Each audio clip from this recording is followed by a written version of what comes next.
Quite gusty conditions they have to confront. Over in the back, Vitalised taken forward by Chris Parnham, and now they're right to go.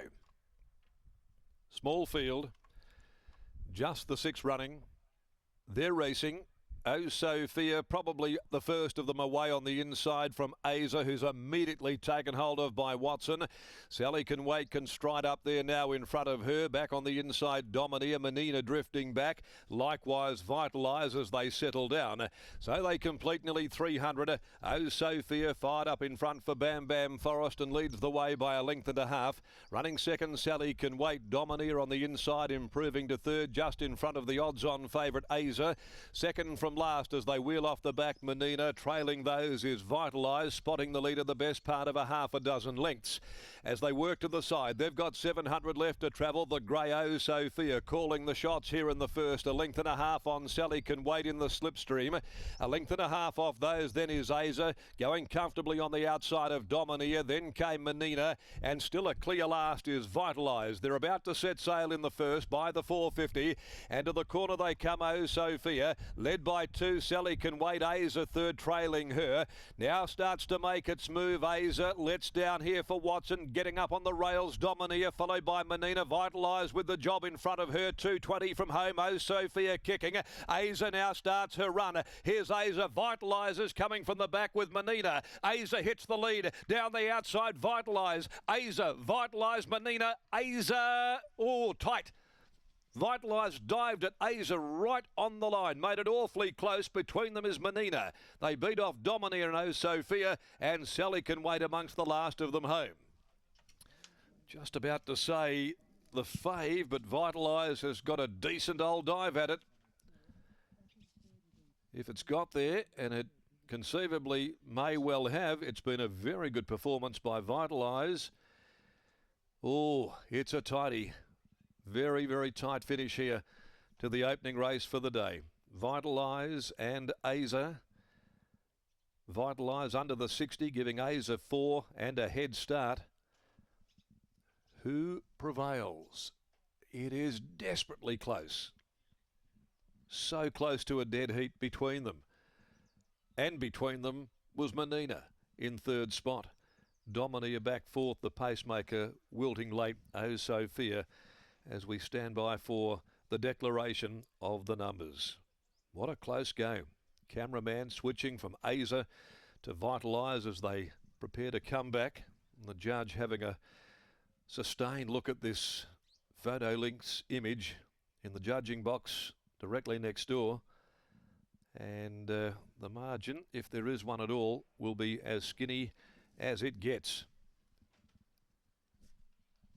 5. Gets it. 5, AIYZA. Number 5, AIYZA, has held on from Vitalise to win by the absolute narrowest of margins, and Menina is third home. So for favourite backers, a shaky start for the day, but all's well that ends well as far as the photo goes. Great effort by the runner-up, Vitalise, and Menina as well. AIYZA is by Al Maher from She Rules All, trained by Darren McAuliffe with Holly Watson in the saddle. She made her move after getting into the slipstream and finding a bit of cover until into the home straight after they'd well and truly balanced, and has just got a home by the absolute tightest of possible margins. It is a nose, and it's a long head second and third. The time 1:27.34. Track upgraded to a soft 4, but they are running into a headwind down the back. The winner's owned by Impressive Racing, managed by Kevin Berry, the Shepherd Group as well. Also Grant McCleary, R. Mason, C. Perkins, Madame's Pratt, Shepherd, Duff, Wake, Griffiths, Humphreys, Pinney, Rampart, and Wilson and Wake. And it wins her second race from 7. Vitalise second home by Cable Bay from Vital Importance. Nev and Chris Parnham combining for Nev, Carolyn Parnham and Maureen Webster. And Menina third in by Accelebration from Scarlett Van Hara for Andrew and Mrs. T.J. Voigt. P. Mrs. M.D. Foster, trained by Liz Strimple and ridden by Victoria Corver.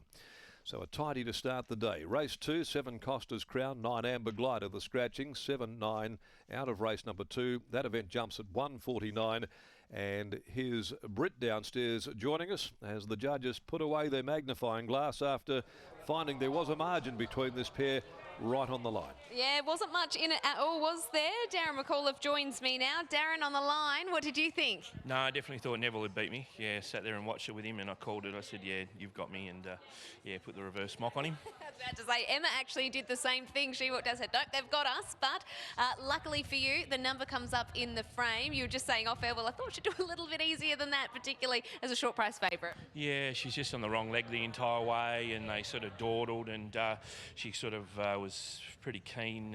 Yeah, it was far from ideal, but anyway, got the job done. What would you like to see in terms of a setup going forward in a race? A bit more speed on for her?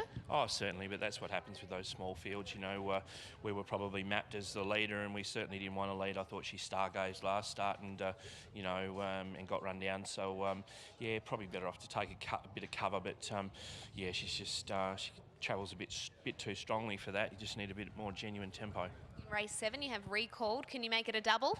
Oh, I'd like to think so. You know, he had some problems last preparation, and we fixed all those up. I mean, he was pretty unlucky first up, and then he, you know, went in a stakes race. He's only beaten a few lengths by some pretty smart horses, and I've always had an opinion of him, but he's a lazy bugger, so we'll see how he fronts up there today. Well, good luck later today. Well done on this one. Thank you. Darren McAuliffe there. Let's get to Holly Watson. Well, Holly, Darren thought that you'd been beaten. What did you think on the line? Yeah, I definitely thought I got beat, but when I came back in and seen myself on the screen, I was pretty happy. Absolutely. Darren was saying just after the call that there's a strong headwind down the back straight. How did that play out in your hands? Yeah, definitely. We knew the headwind was coming in, but I just wanted to get a bit of cover, so obviously she wasn't in that sitting outside the breeze, and she let down really well. She just wobbled a little bit coming to the 200 and rolled out that little bit. For the rest of the day, Swim Through, Pepper Assault, and Rebel Zone was a scratching. So who's the best of the next two? Hopefully Pepper Assault. You know, she ran a good race at Northam, and hopefully she can bring it back. Well done on this winner. Thank you. There's Holly Watson, combines with Darren McAuliffe, and AIYZA takes out race number 1.